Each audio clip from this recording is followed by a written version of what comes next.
My dear students, in this video, I am going to discuss about some of the uncommon chest X-ray signs that you may come across rarely, although you may come across them more commonly in exams or in spotters in different level examinations.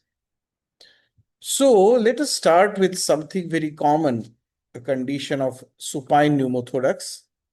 These days, it is very easy to diagnose on lung ultrasound, but if you look into the chest X-ray in supine pneumothorax, you get a sign, particularly on supine films, because as you can see over along the arrow, there is free air collects anteromedially and basally. So both the bases you can see, and this sharpens the Juxtaphrenic sulcus instead of forming an apical rim.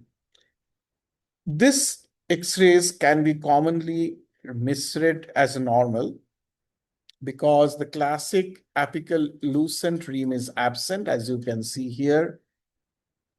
And COPD hyperinflation can also mimic. The clinical relevance is the dominant clue to this occult pneumothorax on supine ICU or trauma films, and it should be confirmed early with bedside ultrasound or otherwise with CT. So this is what is referred to as classically as deep sulcus sign. So this next again is the condition of pneumomediastinum.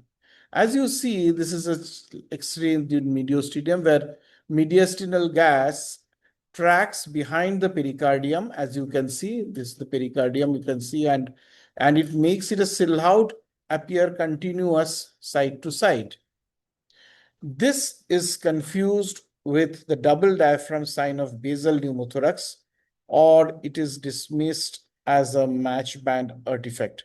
But the clinical relevance is that whenever there is pneumomediastinum, a reliable frontal film is a clue to mediastinum, and it prompts the search for an esophageal airway or alveolar air leak source.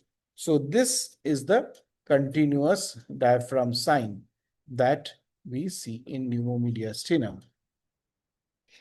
Also in mediastinum, in the lateral X-ray, the mediastinal gas dissects around the right pulmonary artery. So you can see it in this X-ray and forms a thin, lucent halo, which is seen in this lateral film. This is the halo, which you can see.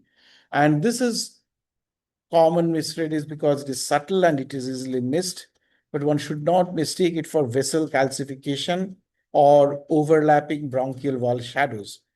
The clinical relevance of this is that one, it is one of a family of pneumomediastinum signs, and finding one such sign in the X-ray should prompt a search for others as well as the air leak source. So this is called the ring around the artery sign. Moving on to another condition, which is the Boerhaave syndrome. We all know it is the esophageal rupture following violent coughing, where air is seen dissecting along the left mediastinal border and along the medium side of the diaphragm, forming a V. And also, we have to look for the neck or the axillary emphysema, because if they are present, then it clinches the diagnosis, but it is commonly misread, and it is also present in only 1/4 of confirmed rupture cases. So its absence should not exclude Boerhaave syndrome.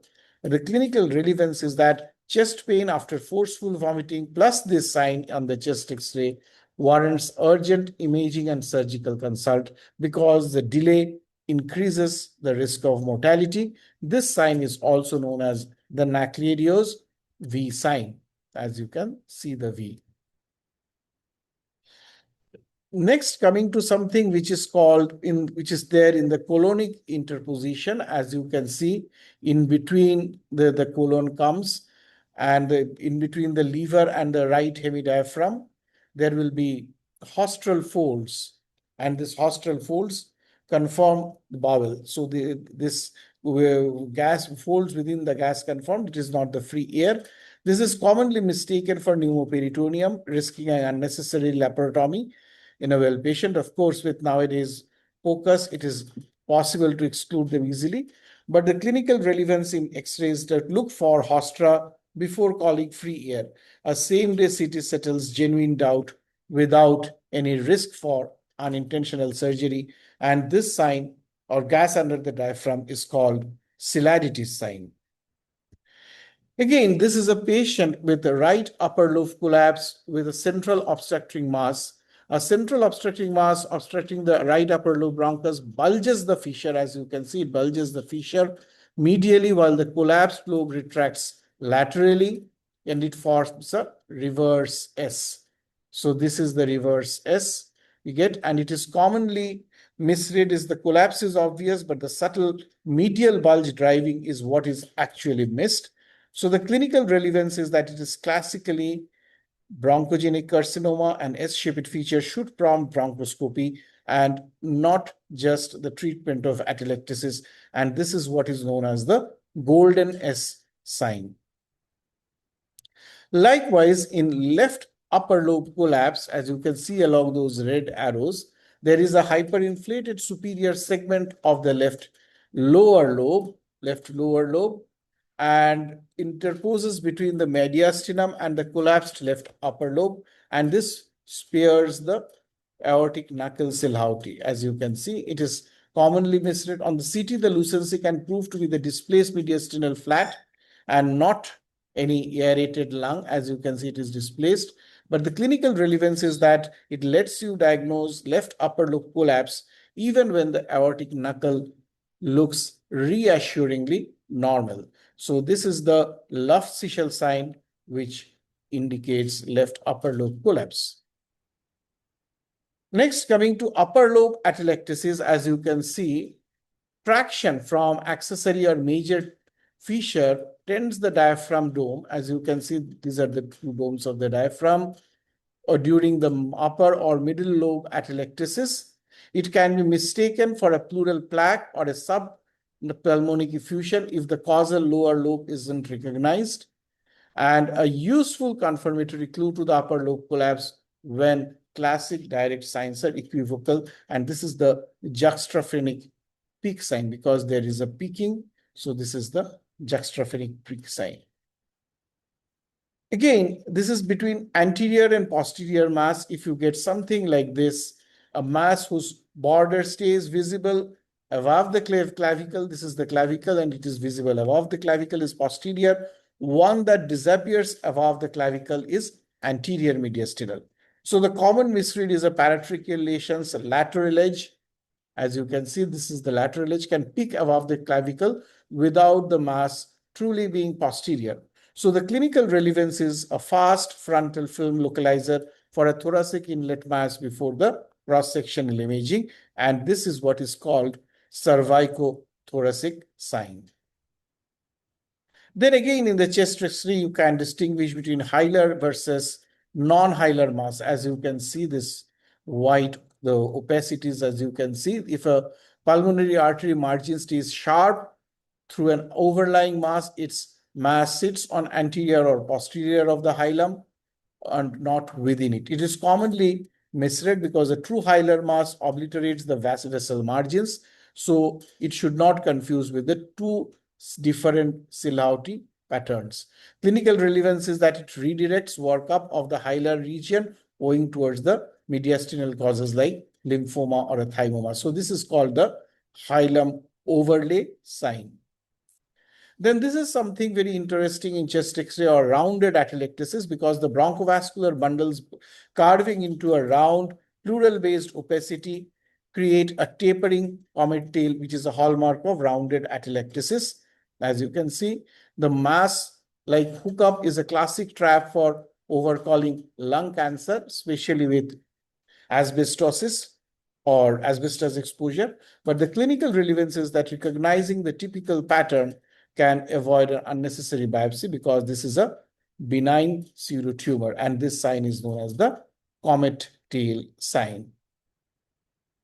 Now, this is mucoid impaction or bronchopulmonary aspergillosis and allergic bronchopulmonary aspergillosis. We can see there is mucus filled dilated bronchi, distal to the obstructed, creating branching finger-like opacities, as you can see. And this can be commonly misread because the branching opacities can be mistaken for consolidation or a solid mass. And not every case is allergic bronchopulmonary aspergillosis. So there are also a mimic.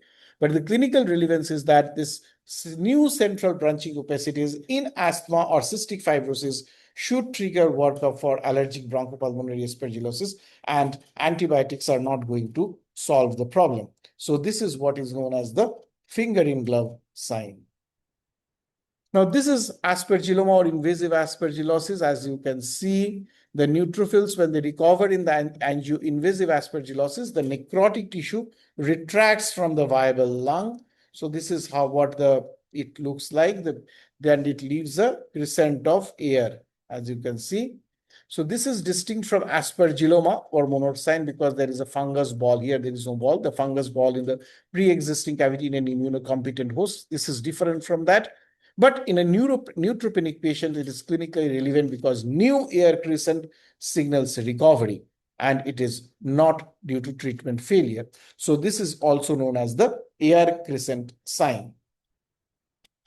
Now, this is something which is more common in the pediatric group. As you can see in this, the mark, it is red. So there is an anomalous pulmonary vein draining to the IVC, and it forms a sword-shaped opacity paralleling the heart border, the right heart border. So this vein itself is visible in only 1/3 of the cases, and it can be mistaken from right middle lobe atelectasis or absent pulmonary artery. But the clinical relevance is that it prompts echo or CT angiography to quantify the shunt and screen for congenital heart disease. And this is also known as Scimitar sign. And this is something which is very uncommon, but when present in a child, it clinches the perfect diagnosis of partial anomalous pulmonary venous return even before the echo is performed. So there are many such signs in our book, Imaging in Critical Care Medicine. You can go through it at the time of leisure, but it is an interesting chapter, and it is important to realize this science, particularly in chest X-ray, which is so common and yet which is so different. Thank you.